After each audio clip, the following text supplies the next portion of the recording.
Trinity உலகம் மற்றும் ஒலி சர்ச் அன்பு நேயர்களே, உங்கள் அனைவருக்கும் என்னுடைய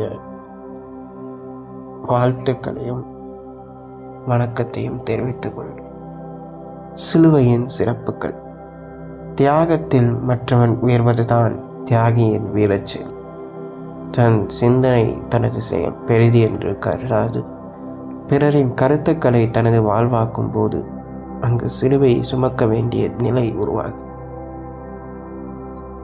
இயேசுவின் வாழ்வில் இதே நிலைதான் ஏற்பட்டது. தாம் நலமாய் இருப்பதை ஒரு பொருட்டாக கருதாத இயேசு தந்தையின் சித்தத்தை ஏற்று கீழ்ப்படிந்தார். எனவே அவர் பிறரால் இகழப்பட்டு அவமானப்பட்டு சிலுவை சாவை ஏற்றார். சிலுவையில் அறையப்பட்டு சிலுவையில் மறைத்த அவர் 3ஆம் நாள் வெற்றி வீரராய் உயிர்த்தார். எனவே இயேசுவின் தியாகமும் வீரமும் வெற்றியும் நம்பிக்கை தரும் நல்ல செயலாயிற்று. இயேசு சிலுவையில் மறைத்து உயிர்த்ததால் நமக்கு விடுதலை, மீட்பு, வெற்றி கிடைத்தது. இதனை தெளிவாக நமக்கு உணர்த்துவதே சிலுவை பற்றிய செய்தி. அழிந்து போகின்றவருக்கு மடமையே, ஆனால் மீட்பு பெறுவோருக்கு நமக்கோ அது கடவுளின் வல்லமை என்று கொரிந்தியருக்கு எழுதிய முதல் திருமுகம் 1ஆம் அதிகாரம் 18 புனித பவுலடியார் அழகாக கூறுகின்றார். இயேசுவின் அடிச்சுவட்டுக்களை பின்பற்றி அவர் வாழ்ந்த தியாகம், அன்பு, வாழ்வு, மன்னிப்பு இவற்றின் வரிகளை நமது வாழ்வாக்கி வாழ்வது கிறிஸ்தவத்தின் உரிய பண்பாகும். இக்கருத்தினை நாம் நமது வாழ்வாக்கி வாழ்ந்திட இயேசு இவ்வாறு கூறுகின்றார்: தம் சிலுவையை சுமக்காமல் என்னை பின்பற்றி வருவோர் என்னுடையோர் என கருதப்பட தகுதியற்றோர். தம் உயிரை காக்க விரும்புவோர் அதை இழந்து விடுவர். என் பொருட்டு தம் உயிரை இழப்பாரே அதை காத்து கொள்வர். மத்தேயு 10:38-39. எனவே தான் சிலுவை ஒருவரின் வாழ்வை சீர்படுத்தி வான் வீட்டை அடைய உதவும் ஏணிப்படி என்று கூறினால் அது முற்றிலும் உண்மையாகும். பாவத்திலிருந்து விடுதலை தருவது சிலுவை. நமது பாவங்களுக்கு, நமது அக்கிரமங்களுக்காக இயேசு சிலுவையில் இரத்தம் சிந்தினார். இயேசு சிலுவையில் சிந்திய இரத்தத்தால் நமது பாவங்கள் மன்னிக்கப்பட்டன. எனவே தான் பாவங்களை நன்கு உணர்ந்த தாவீது, என் பாவங்களையெல்லாம் துடைத்தருளும் தூயதோர் உள்ளத்தை என்னுடைய உருவாக்கும் என்று மனதுருகி மன்றாடி புது வாழ்வில் தகுதியுடையவரானார். பாவத்தால் இறை உறவு துண்டிக்கப்பட்டு அவரை பகைக்கும் உள்ளம் உடையவராய் தீச்செயல்கள் புரிந்து வந்தீர்கள்.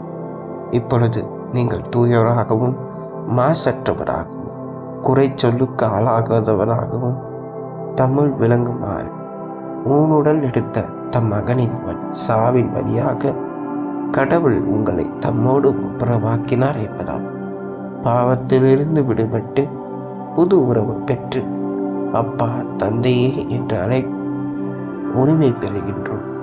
இவ்வாறு புது உறவு பெற்று கடவுளை அப்பா, தந்தையே என்று அழைக்கும் போது நம் உள்ளத்தோடு சேர்ந்து தூய ஆவியாரும் நாம் கடவுளின் பிள்ளைகள் என்பதற்கு சான்று பகர்கின்றார். ஒரு குழந்தை தனக்கே உரிய உரிமை குரலில் அப்பா என்று தன் தந்தையை அழைத்து உரிமை கொண்டாடி மகிழ்வது போல் கடவுளை நாம் அப்பா என்று அழைத்து உரிமை பெற்று மகிழ அடிப்படையும் ஆணிவேரும் இயேசு சுமந்த மறைத்த புனித சிலுவையை. 2வது, வியாதியிலிருந்து விடுதலை தருவது சிலுவை.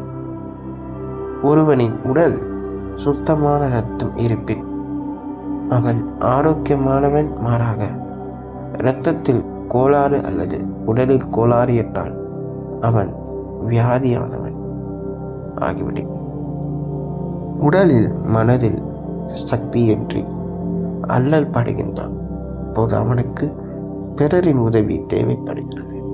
தனிமையில் நோயால் வருந்தும் போது யாரிடம் செல்வோம் இறைவா என்று புலம்பி பாடுகையில் சாவின் இருள் சொல் பள்ளத்தாக்கில் நான் நடக்க நேர்ந்தாலும் நீர் என்னோடு இருப்பதால் தீங்கிற்கும் அஞ்சினேன் என்ற இறை வார்த்தை ஆறுதலும் நம்பிக்கையும் தருகிறது.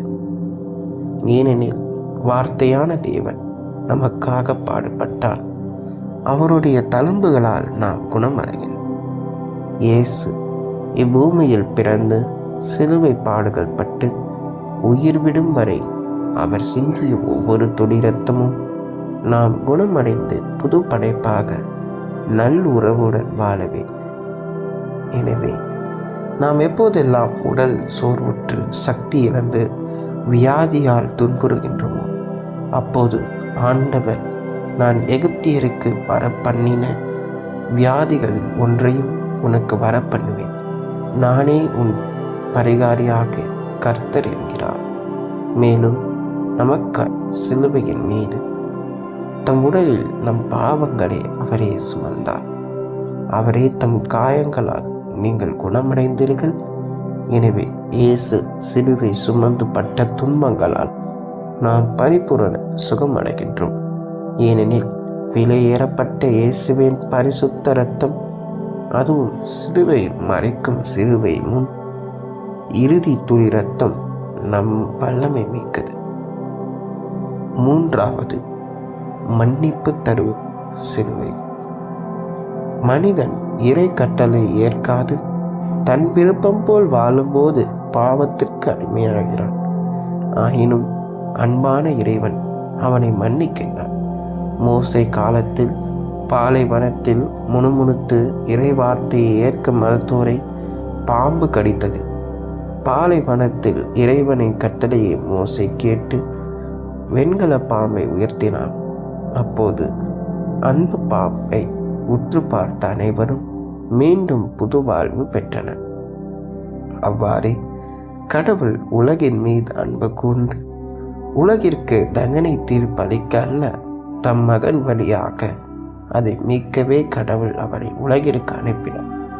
எனவே தான் இயேசு கடினமான யூத சட்டங்களை விட்டு புதியதோர் இடமாக ஒருங்கிணைக்கவும் கடவுளோடு நம்மை ஒப்புரவாக்கவும் வேதனை நிறைந்த சிலுவையை சுமந்து சென்றார். இரு குற்றவாளிகளின் நடுவில் சிலுவையில் அறையுண்டு தொங்கி சிலுவையிலிருந்து, தந்தையே, இவர்களை மன்னியும், ஏனெனில் தாங்கள் செய்வது என்னவென்று இவர்களுக்கு தெரியவில்லை என்று கூறி வதைக்கப்பட்டு உயிர்விடும் நிலையிலும் இயேசு நமக்காய் பரிந்து பேசி மன்னிப்பு பெற்று தருகிறார்.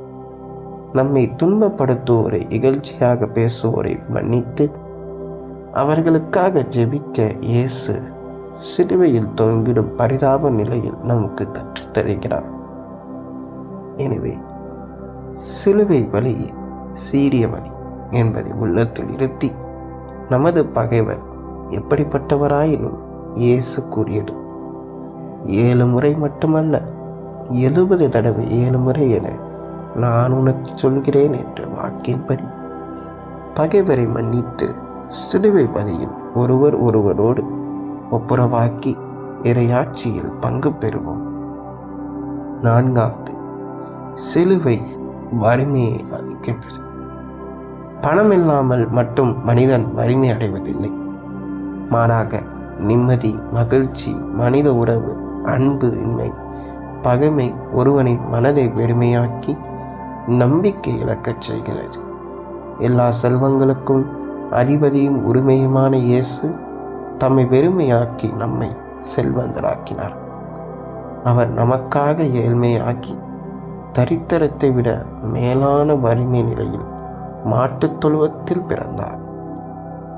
அவர் செல்வராயிருந்தும் உங்களுக்காக ஏழையானார்.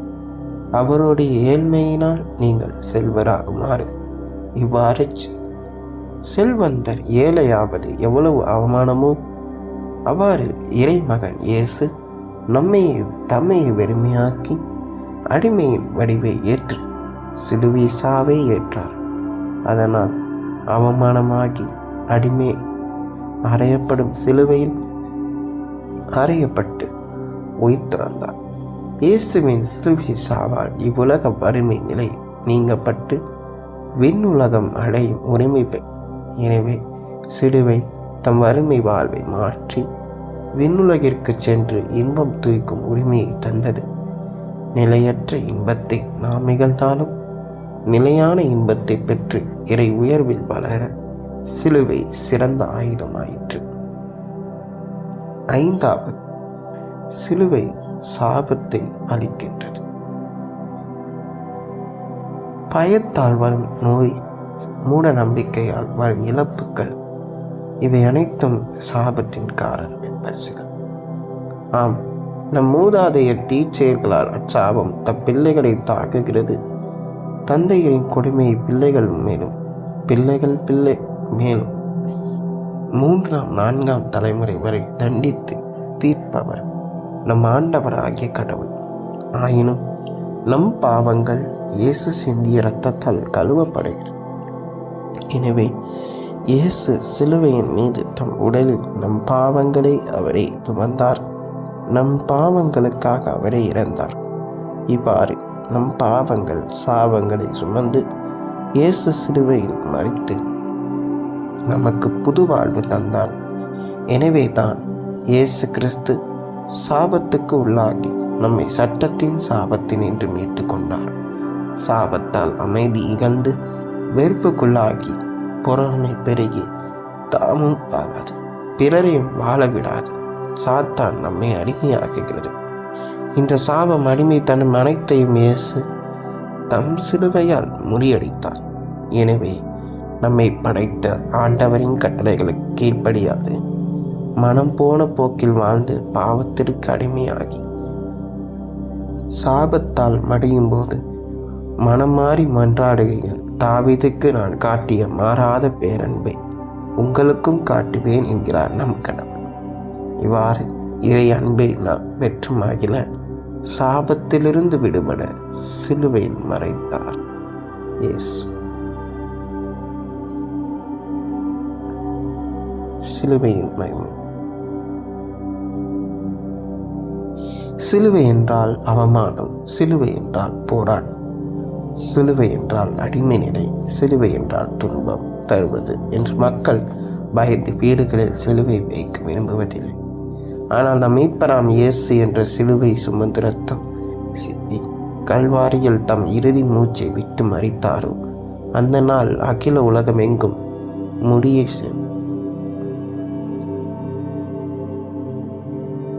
புனித வெள்ளி, பெரிய வெள்ளி என்று போற்றப்படுகின்றது. எனவே இயேசு சிலுவை சுமந்து அதில் மறைத்து அடக்கப்பட்டது 3ஆம் நாள் உயிர்த்ததால் நமக்கு வெற்றி நிச்சயம் உண்டு என்று, துன்பத்திற்கு முடிவு உண்டு என்பதும் உணர்த்தப்படுகின்றது.